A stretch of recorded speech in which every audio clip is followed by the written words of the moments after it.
You know, for many, VR and the Quest are synonymous. But before Oculus became Meta and the Rift became the Quest, there were and still are other headset manufacturers. And I don't spend as much time talking about PC VR headsets like the Valve Index or the Pimax, mainly due to the dominance the Quest has achieved. But unlike those other headsets, a more direct competitor appeared some years back, the Pico, a product free of Meta's privacy issues.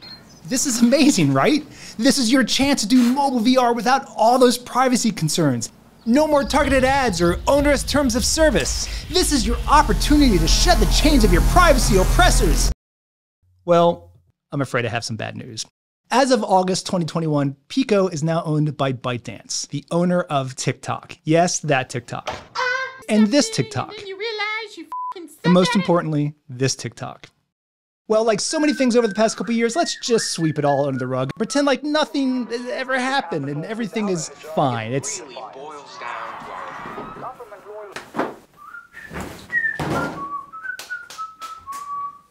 just fine. The biggest Pico news in recent months is the release of their latest headset, the Pico 4. Unlike many new tech items, the Pico 4 was not released in the US on launch day. In fact, it's still not. It's only available in Europe and East Asia. Okay, but you're an American, Greg. You live in the US, Greg. How did you get a Pico 4? Oh, well, that's easy. By the power of AliExpress. Yes, AliExpress. It's like Amazon, but, in China. And not for those from China, but everywhere else. I think I got that right. I placed my order in October of last year and it arrived the exact same day as the Meta Pro, so I may have just been a little distracted. I set up the Pico, a story for a whole other video, and I immediately discovered the face gasket was so stiff and uncomfortable that, at least for me, it was a non-starter. I installed some games, tried it out, and honestly, I was dissatisfied in so many areas that I just put it down. And then I got a 3D printer. Out of curiosity, I checked to see if anyone made a replacement face gasket for the Pico 4, and lo and behold, they had. And this is just another example of how a 3D printer is practically a VR accessory, since the VR landscape is changing so quickly. So what do you need if you want to make your own? First and foremost, you need a 3D printer, or at least find someone who has one. PLA to print the face gasket in your choice of color, and here I chose dark gray. A foam replacement pad for the Quest 2. I chose mine from VR Cover, but you might be able to find one someplace else. I'll put a link for this one in the description.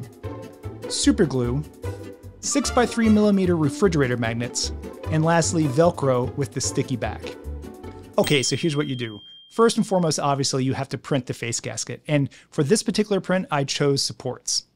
Once finished and cleaned up, simply shape and apply the hook side of the Velcro to the facing face of the gasket. On the side that attaches to the Pico, figure out which way each magnet must face in order to attract the magnets in the Pico itself. Place a small amount of super glue in each hole where you'll insert the magnets, and then insert the magnets.